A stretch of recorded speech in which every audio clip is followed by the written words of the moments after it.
Welcome dear students. आज हम हैं अपने आईटीएम यूनिवर्सिटी के सिथौली कैंपस में, जहां सिथौली कैंपस में हमारा एक ऑर्चर्ड है, काफ़ी प्रोडक्टिव ऑर्चर्ड है, जिसमें हमारे पास पोमग्रेनेट, आंवला और सिट्रस के प्लांट लगे हुए हैं, जिन पर हमें बात। ये आपका पोमग्रेनेट का प्लांट है, आप देख सकते हैं। ये पोमग्रेनेट प्लांट है जिसमें हमको आइडेंटिफिकेशन कराना है फ्रूट्स का। तो अगर fruit identification, if we talk about the identification of a fruit flowering, then this is the plant of Punica granatum, pomegranate. In identification of an orchard, this is a pomegranate plant. The Hindi name is anar. The Hindi name is anar. By seeing this image, you can understand what is this.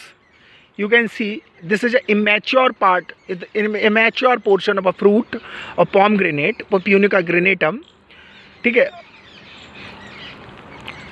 The height of this plant may be 5 to 6 feet on an average, but this plant is only 6 feet. A lot of suckers are there.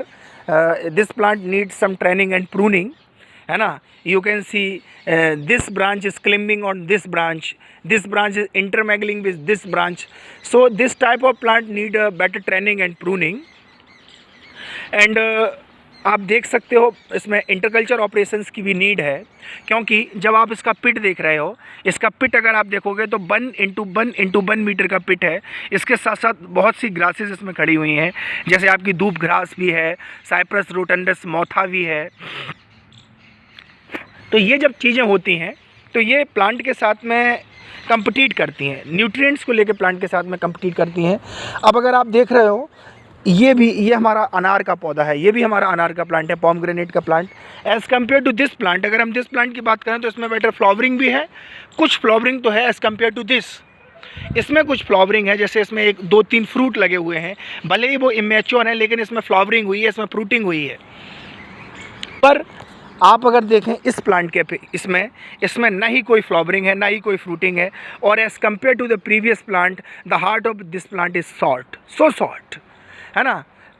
इसके साथ साथ better इसका maintenance भी नहीं है ना। आप इसका पिट देख सकते हो, तो पिट में भी बीड मैनेजमेंट नहीं किया गया है, और साथ ही साथ इसमें ट्रेनिंग और प्रूनिंग नहीं की गई है, जिसका रिज़ल्ट ये है कि प्लांट में ड्राइनेस आने लगी है। ड्राइनेस के साथ साथ ग्रोथ एंड डेवलपमेंट भी डिटेरियोरेट हो रही है, और ग्रोथ एंड डेवलपमेंट के डिटेरियोरेट के साथ साथ जो भी फ्लावरिंग एंड फ्रूटिंग की मैकेनिज्म होती है प्लांट में, वो भी अफेक्ट कर रही है। अब हम आपको दिखाते हैं कि फ्लावर कैसा होता है पोमग्रेनेट का। पोमग्रेनेट का एक ओपनड फ्लावर इस तरीके से आपको दिखाई देता है। That is the opened flower of a pomegranate, एक पूरी तरीके से खुला हुआ जिसमें ब्लूमिंग होती है। और मैं आपको अच्छे से दिखा सकता हूँ एक प्लांट को, पोमग्रेनेट का आइडेंटिफिकेशन में lots of flowering are there. This is a productive plant of a pomegranate in which lots of flower are there. You can see, I think 50 to 60 flowers present in a one fruit. But compared to the previous crops, this plant having a superior growth, है ना। हर एक branch पे better training and pruning, इसमें खैर interculture operations नहीं किए गए हैं। इंटरकल्चर ऑपरेशंस को भी अगर बेटर तरीके से प्रैक्टिस किया जाता तो शायद इस प्लांट की ग्रोथ एंड डेवलपमेंट आपको और ही दिखाई देती, क्योंकि आप किसी भी ब्रांच की तरफ जाके देखिए, इसमें बेटर फ्लावरिंग हुई है, और डेफिनेटली बेटर फ्लावरिंग हुई है तो फ्रूटिंग भी अच्छी होती है। पर अगर हम अनार प्लांट की बात करें, पोमग्रेनेट की बात करें, तो पोमग्रेनेट में जितने फ्लावर्स आते हैं उसमें फ्रूटिंग नहीं होती, क्योंकि कहीं ना कहीं पॉलिनेशन भी अफेक्ट करता है, सेक्स रेशियो भी आपका अफेक्ट करता है, कुछ एनवायरमेंटल फैक्टर्स हैं वो भी कहीं ना कहीं उससे जुड़े हुए होते हैं, न्यूट्रिएंट भी उसके लिए रिस्पॉन्सिबल होता है। किसी वैराइटीज़ में कुछ ऐसे करेक्टर्स प्रेजेंट होते हैं, चाहे वो अनफ्रूटफुलनेस हो, चाहे वो पॉलीअम्ब्रोनी हो, पर्टिकुलर कुछ ना कुछ करेक्टर्स ऐसे होते हैं जहाँ 100% फ्लावर्स, ये आपका पोमग्रेनेट का ही फ्लावर है, जहाँ 100% हमारे फ्लावर्स आप देख सकते हैं। पोमग्रेनेट का ये फ्लावर है, इसमें आपको कार्पल्स दिख रहे हैं फ्लावर में, देखिए इन्फ्लोरेसेंस, कार्वल्स, पीटल्स आपको दिखाई दे रहे होंगे इसमें फ्लावर में। तो ये आंवला का प्लांट है, लेकिन बेटर मैनेजमेंट इसका नहीं किया गया है। बेटर मैनेजमेंट क्यों नहीं किया गया है, हम इसीलिए कह सकते हैं कि इसमें ट्रेनिंग नहीं की गई, प्रूनिंग में की गई। कुछ वाटर सकर्स हैं जो नीचे से निकल रहे हैं, उन वाटर सकर्स को नीचे से नहीं निकलना चाहिए क्योंकि वो ग्रोथ एंड डेवलपमेंट को इनहिबिट करते हैं। साथ ही साथ आप देख सकते हैं इस ऑर्चर्ड में जो आपको नीचे दिखाई दे रहा है, इसमें घास भी है, इसमें खरपतवार भी हैं और कुछ और तरीके के खरपतवार, साथ ही साथ इसमें दूब घास भी है। आपकी दूब घास के साथ साथ साइप्रस रोटंडस मोथा भी है और भी कुछ ग्रासेस हैं जिनको आइडेंटिफाई बीइंग हॉर्टिकल्चरिस्ट में नहीं कर पा रहा हूँ। लेकिन हाँ, इसमें ये देखिए पूरी तरीके से सूख गया है प्लांट। इसके सूखने का कारण केयर न की जाना, इसके साथ साथ कुछ पैरासिटिक बीड्स हैं जिन्होंने सरल ले ली है इसके ऊपर।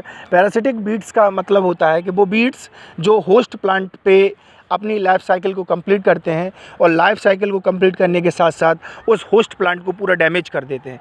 ये प्लांट पूरी तरीके से डैमेज हो गया है। आइडेंटिफिकेशन के चरण में इसमें आपका सिट्रस भी है, लेकिन सिट्रस के ऊपर पर्टिकुलर मैं वीडियो बना के ही आपको इसी तरीके के एडवांटेज के बारे में बताऊंगा। पर आप एक जनरल व्यू देख सकते हैं, ये हमारा सिट्रस है, जनरल व्यू आप एक देख सकते हो। लेकिन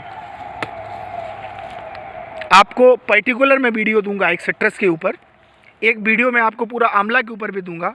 लेकिन हाँ, किसी भी ऑर्चर्ड के रखरखाव के लिए, किसी भी ऑर्चर्ड के सही ग्रोथ एंड डेवलपमेंट के लिए बेटर ये होता है कि हमारे पास प्रॉपर तरीके से इंटरकल्चर ऑपरेशंस की सुविधा हो, हमारे पास प्रॉपर तरीके से इरिगेशन की सुविधा हो और साथ ही साथ जो मशीन्स और जिनका इस्तेमाल हमें ऑर्चर्ड में करना होता है उनका मूवमेंट, ट्रैक्टर का मूवमेंट प्लांट से निकलने का हो, साथ ही साथ एक बेटर स्लोप हो, मार्केट के पास में स्टेबल हो, जिन वेराइटीज़ को हमने सेलेक्ट किया है ऑर्चर्ड के लिए वो वेराइटीज़ भी प्रोडक्टिव हो और साथ ही साथ जिस क्रॉप को हमने लगाया है उस क्रॉप की लोकल मार्केट में क्या डिमांड है, इन सब चीज़ों की भी सुविधाएँ हो।